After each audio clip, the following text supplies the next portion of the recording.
I've sat on, meetings with parents where, we're giving, they get the report from the psychologist and the child is, diagnosed with dyslexia, and my heart, breaks with them because it's, your child is going to be struggling in school for a long time.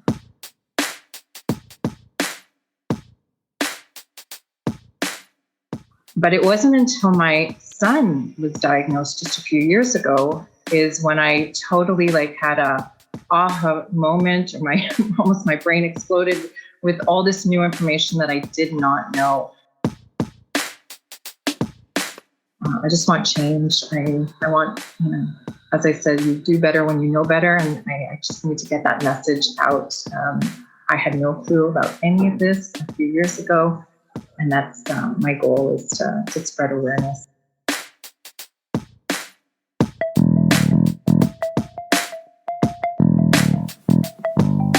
Hello and welcome to the Qualified Tutor Podcast, the podcast that brings you the latest in the world of tutoring, edtech and education, and hopefully inspires in you the big change that each and every one of us is capable of.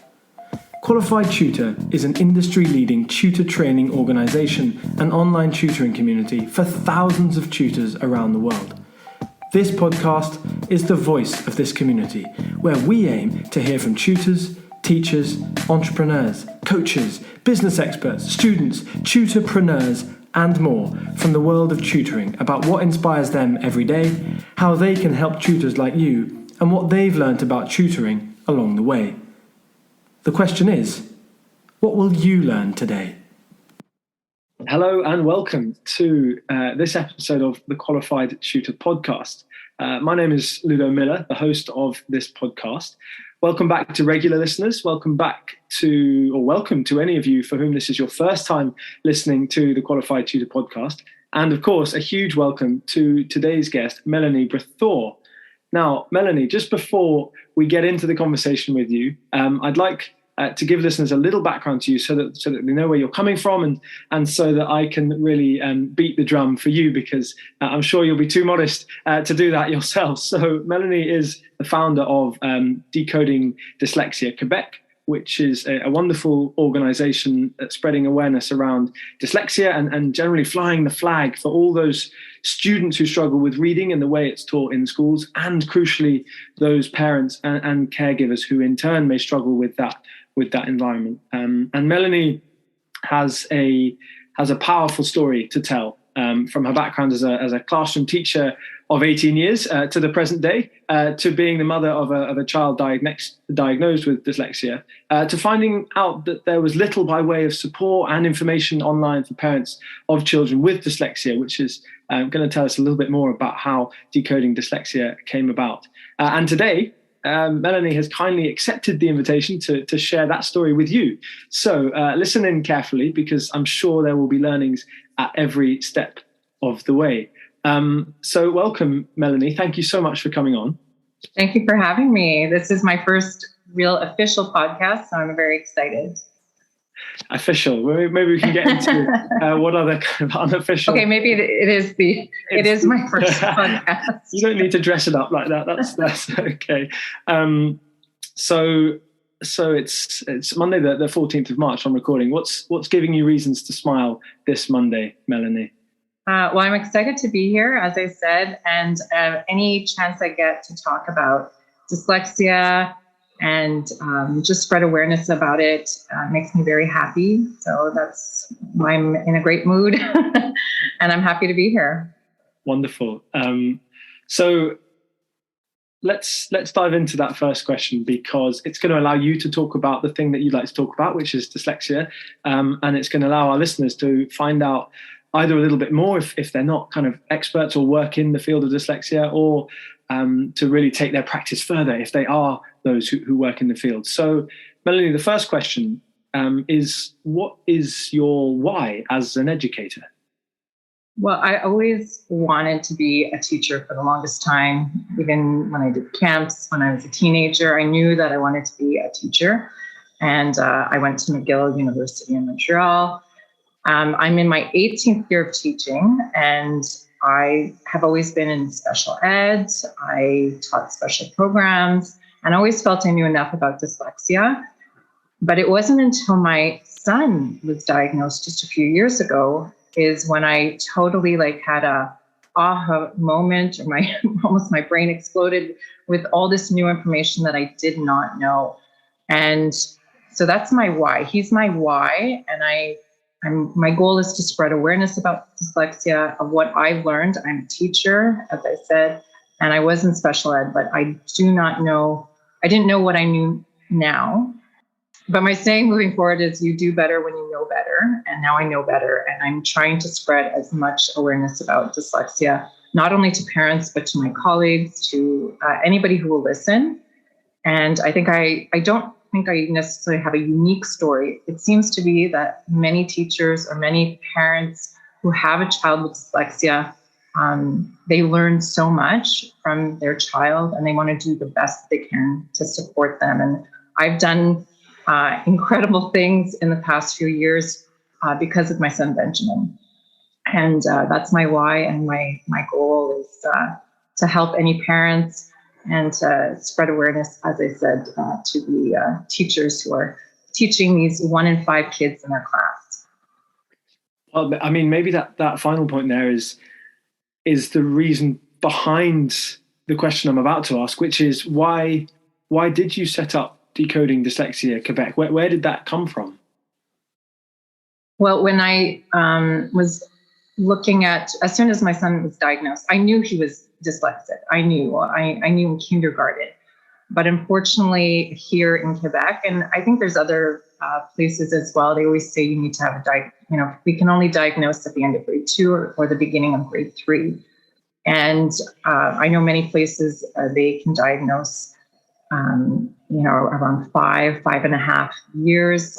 And I've heard many different things. So as a teacher, I thought I knew enough, as I mentioned before, and I watched a Dyslexia 101 video after he was diagnosed. I still was learning about dyslexia, but my husband and I were going on like a rampage, learning as much as we can about dyslexia.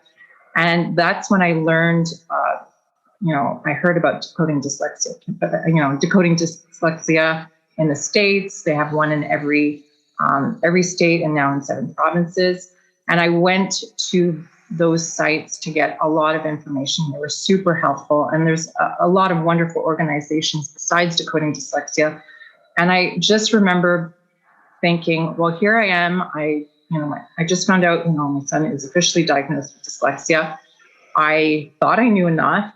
I'm a teacher, but I didn't. So I contacted Decoding Dyslexia. I saw that they didn't have one in Quebec. And they were very helpful. They helped me create the logo, and I met with others. And mine is just right now a Facebook page, but I share resources and information. I do get a lot of questions from parents asking me, what can I do for my child? And that's why I wanted to start it up, because I thought, if you're not a teacher, you don't have any background in education, you don't know what to do. I didn't know what to do. And I do know now what to do, because I've learned so much in the past few years. So that was really my goal, is to help others who maybe don't have any background, and most parents don't, unfortunately. Yeah, I mean, I imagine that must get kind of thrown upon you. I mean, even there, you were saying that you thought you knew before your Benjamin was officially diagnosed, but I mean, it must happen a great deal that's kind of thrown upon parents kind of fairly suddenly, is it? Yes. Well, we can see that there are signs, and it depends on the professional. It depends on where you're at, whether they can diagnose or not. We went privately. He was diagnosed at the age of 8, almost 9. And, it's hard when you don't want your children to struggle at all. You want to help them. And I mean, to think about school, you're reading almost in every single subject. You need to learn how to read, and they're doing something so difficult. Dyslexia is on a continuum, so you can have, mild, moderate to severe. My son is severely dyslexic. And despite having a mom who's, I'm a resource teacher, and helping him, when he was in kindergarten, he had a lot of support at home, and he still struggles. So I just my heart breaks for parents who are going through this, because I've sat on, meetings with parents where, we're giving, they get the report from the psychologist and the child is, diagnosed with dyslexia, and my heart, breaks with them, because it's, your child is going to be struggling in school for a long time. And without the proper interventions early on and the specialized teaching that they need, it's really hard.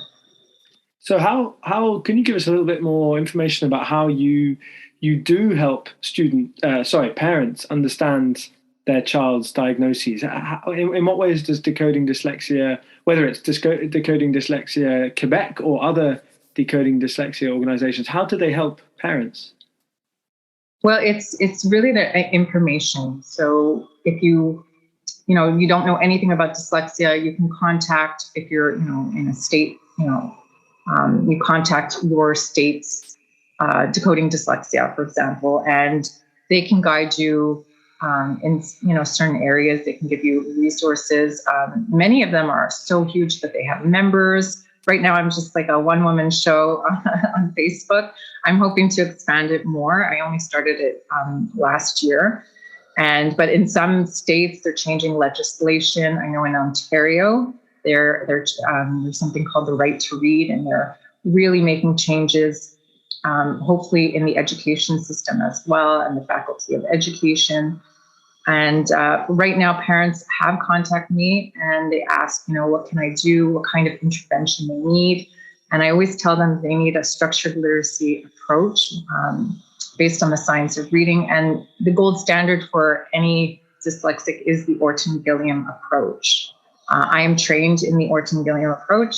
That's what I said when I learned my son was diagnosed with dyslexia. I decided to take a 60-hour course in Orton-Gilliam, and I did that. And I'm doing a practicum right now. And you do what you have to do to help your child, because unfortunately, in schools, the teachers are not trained, and it's no fault of their own. I wasn't trained either. It's just that's why. That's my why is here I am. I'm a teacher who loves to learn. I do a lot of PD, I love taking professional development, and I never learned any of this. So it's just a matter of spreading awareness of those evidence-based interventions that these students need. And it doesn't only help them, but it helps everybody in the class. So it has to come from, the Faculty of Education, Ministry of Education, and so that's kind of going back to my why. And Decoding Dyslexia Quebec is, I share a lot of the other decoding dyslexias in the states and in the provinces as well, as to, you can take this workshop or webinar or, this, and a lot of them are free and fantastic for parents and for teachers. And flipping this kind of on its head a little bit, how can we help students understand their own diagnoses? Well, it's interesting. I know some parents who didn't tell their child that they were dyslexic, and I really had a hard time understanding why. I just remember when my husband and I were like, okay, he has a diagnosis of dyslexia. He had a few other things too. He had dysgraphia, the written piece of as well. He had a mild language disorder and inattentive ADD. So he had a lot going on for an 8-year-old little guy. And he severely dyslexic to the point where, a simple 3-letter word, he would, have to decode. But my son has an amazing spatial intelligence, and he makes mosaics out of Rubik's cubes. And he is an amazing, I don't even know how he does it. We just watch him and we're in awe, yet he has such a hard time just reading a simple little word. And so we really celebrated his strengths. And we celebrated the strength. We said, Benjamin, your brain is amazing. You can do all these amazing things with these Rubik's cubes, but your brain works differently because, processes language and reading differently. And when we told them, we showed a fantastic video from the British Dyslexia Association, and it's called Seeing Dyslexia Differently. It's a 2 to 3 minute video, and it's animated. And it was Benjamin to a T. It was just explained dyslexia so well. And we showed him that video. And after he said it, my husband and I laughed afterwards. He goes, "I'm the chosen one." And we go, "Well, you're not quite the chosen one." And my husband and I like built it up that, you have this amazing brain, you have dyslexia, it's your superpower even. And we see that hashtag a lot, dyslexia is my superpower, because a lot of people are saying that, dyslexic has amazing skills. A lot of entrepreneurs are dyslexic, Richard Branson, so many amazing people say that they're dyslexic. So there's even a book called The Dyslexic Advantage as well. So when we told Benjamin, I felt like it was a weight off his shoulders in the sense that he knew why reading was so hard and that he has also this amazing strength. So I would just say to parents, it's so important to give them that reason why they're having such difficulty, because they often think, they're maybe, not intelligent or they're dumb or stupid. And when we told him, it was almost like a weight lifted off his shoulders. It is hard for him still. It's hard for us. It's I call it our dyslexic journey. Even though I'm not dyslexic, for him, it's been a struggle. And I just told him that you're going to always have to try a little bit harder, but you're really resilient and you're so, you have perseverance as well. That is such a fantastic bank of resources you've drawn upon there, Melanie. I mean, it's clear that you have done a great amount of reading and watching and consuming of the kind of literature around dyslexia. You said you were fascinated in professional development. We love to hear that around here. That's what we're all about. And Julia Silver, the founder of Qualified Tutor, she always talks about how, when she was pregnant and when she was having her children, she was just reading about pregnancy and childhood, and she was going to classes, and she was, leveling up as a mother. And I think that the fact that applies to all areas of life is really powerful. And I think you are the greatest demonstration, Melanie, of someone, seeing what is around them, seeing the hand that life has played them, and really diving into that and jumping in with both feet and learning about it and helping others who are in the same situation. It's incredibly impressive and very heartwarming. So, Melanie mentioned there that Seeing Dyslexia Differently video that helped Benjamin kind of change the way he saw himself, and Dyslexic Advantage, the book that was released. Both of those resources will be in the show notes on whatever podcasting app that you're listening on. They'll be in the notes below. So do follow up after this, because if this is the first time you've thought about dyslexia in this way, then let this be the start of the journey, not kind of, I've listened to this one podcast and that's me kind of done. And on that same theme, Melanie, both for those listeners out there for whom, understanding dyslexia is new to them, and also for those who feel they know about dyslexia, including myself, I feel like I know a lot more about dyslexia than I did 2 years ago when I first started this podcast. But what are some of the common misconceptions around dyslexia that you still see in society today? Well, I think it's a lot of the times, they're not motivated, they're lazy. And, I read something the other day that, their brains are working 5 times harder than anybody doing the same literacy task as them. And I could see that, because I don't know about you, but if I was really not great at something and I had to do it over and over and over again, it would be hard to be motivated to do that. It would be hard to keep pushing through. But when you're in, you're a little 8-year-old, 9-year-old, 11-year-old, you have to be reading and writing every single day.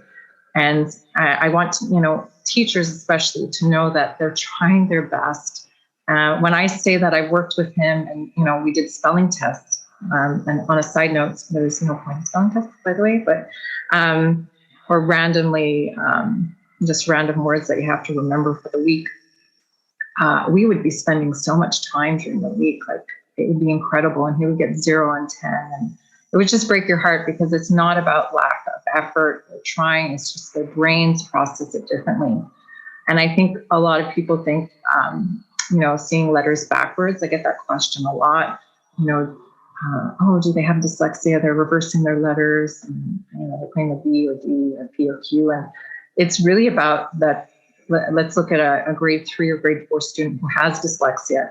They're not proficient readers. They're not proficient writers. They're actually like mimicking a grade 1 student who's just learning how to, write and read. So if you see that, it's just because they haven't, I guess, permanently mapped into their brain that this is, the letter, D or B. And I don't know if you've seen that poster. It's pretty neat that, you take it's a picture of a chair and you turn the chair over, it's still a chair, and you turn it the other way, it's still a chair, and it's still a chair. So these kids just need, explicit instruction as to, and lots of repetitions for, to say that this is the formation of the B and this is the formation of D. But in their head, it looks all the same if you turn it around, right? So, and I just, my number one thing is, celebrate their strengths. As I said, that's what we did with my son, Benjamin. If we never gave him that Rubik's Cube, we would never have known he would be able to do this amazing thing. And maybe he's a musician as well, and got to get him a guitar, but I have no musical talent whatsoever. That's a piece of professional development. And I think if you're a teacher, celebrate their strengths as well, find out what they're good at. And there's a lot of misconceptions. I'm trying to think of what else, but, they're definitely just their brain. It's a language-based disorder, and it affects many areas, and no two dyslexics are the same. They have so many different strengths. And as you said, the Dyslexic Advantage, that's a fantastic book as well. That was one of the first ones I read too. And Overcoming Dyslexia by Sally Shewitz as well is a great read too if you ever want to learn more about dyslexia. I certainly do. If you're talking to me, Melanie, and if you're talking to our audience, then I'm sure many of them do too. So there's another resource to go and check out: Overcoming Dyslexia by Sally Shewitz. So. Melanie, this is there's so much to go off here, and I think you're just starting to give people an idea of what to look out for, because for many of the those in our listener base, they will be independent tutors or these private tutors who may find themselves working with a child with dyslexia or may have actively sought to work in that space. So I think it's really key to understand these misconceptions, because firstly, misconceptions are so prevalent and they get kind of shared around because they seem to fit, they seem to make sense. But actually, we need to work doubly as hard to ensure that those misconceptions are understood and are kind of reversed. And I think that idea that children with dyslexia are lazy is probably the core, the most common example of that, is that was seen as part of what being dyslexic meant, and that's really been worked hard on, and I think that's probably the prime example of a misconception of dyslexia. So it's amazing to hear about those other ones, and also to be aware that their brains are working much harder when it comes to some those things that neurotypical students find very easy, like reading a book or reading a maths question. So thank you so much for sharing that. I want to ask as well, what's next for you? What's next for Melanie Brethour?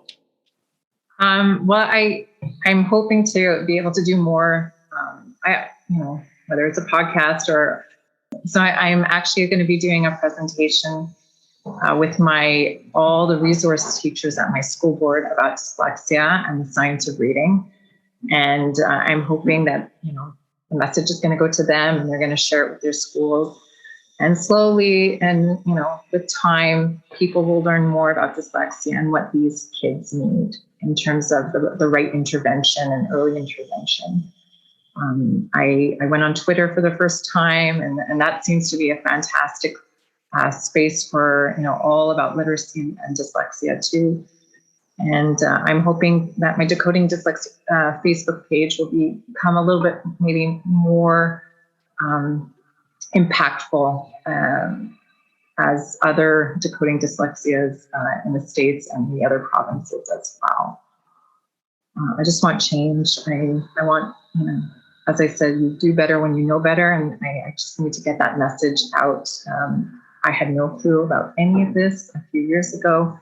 And that's my goal, is to spread awareness and get the message out that, 1 in 5, it really depends on the organization, but most of the times it's 1 in 5. And we have these students in our classrooms as adults. There are adults in every workplace that have dyslexia as well. And we just have to support them in whatever way we can. Yeah. So that's what I'm hoping my name will be out there in terms of spreading awareness as much as I can. Awesome. Well, taking part in your first podcast is hopefully a great step for that. So if you're listening to this and you want to join in Melanie's project in spreading the awareness of dyslexia, then you have 2 primary ways to do that. The first is to head to facebook.com/Decoding Dyslexia Quebec. And you can get to know Melanie there, and I'm sure the other members of that community. And you can share this podcast. Share it to anyone who you think may not know about dyslexia, but perhaps should, or anyone who is actively seeking out more resources around dyslexia. So please do share this podcast, and please do, if you'd like, head to rate this podcast /qualified tutor podcast, rate this podcast. .com/qualified tutor podcast to leave a little review for the show, leave a review for Melanie, because Melanie will be a podcasting star within the next 2 to 5 years, and you can say I heard her here first on the Qualified Tutor podcast. Melanie, your son Benjamin has just got home. I will not take up any more of your time. Thank you so much for joining us. It's been a really thorough conversation around dyslexia, and I hope you enjoyed it. I did. I hope I'm going to listen to it for sure, and I'll be my own critic. But I was a little nervous, but I'm sure you're going to edit it well. Let's hope so. You listeners have got the advantage of listening to the final cut. But no, it's really amazing to hear this, and I think. I think that's part of why I'm so lucky to host this podcast, is to speak to people like you, Melanie, halfway across the world, based, in Quebec, where we're here in London. That's amazing what we've been allowed to do over the past kind of 2 years. So we shall have you back on soon, Melanie. But very much keep in touch within the community and obviously in your Facebook group. And we'll see all of you listeners for the next episode. Thank you so much for listening, and cheerio. Bye.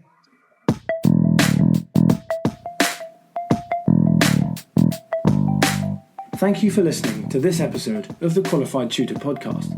Whether you're a regular listener of this podcast or you've just stumbled across it, join the Qualified Tutor Podcast group within the Qualified Tutor community to stay up to date with our latest news, offers, workshops, and of course, simply to meet other tutors like you. Whatever your level as a tutor, our training courses will be the next step in your professional development. Visit qualifiedtutor.org/training to find out more about our CPD accredited and Ofqual recognised courses, the first of their kind in the tutoring industry. Your student deserves the best tutor possible. Make that happen today by joining Qualified Tutor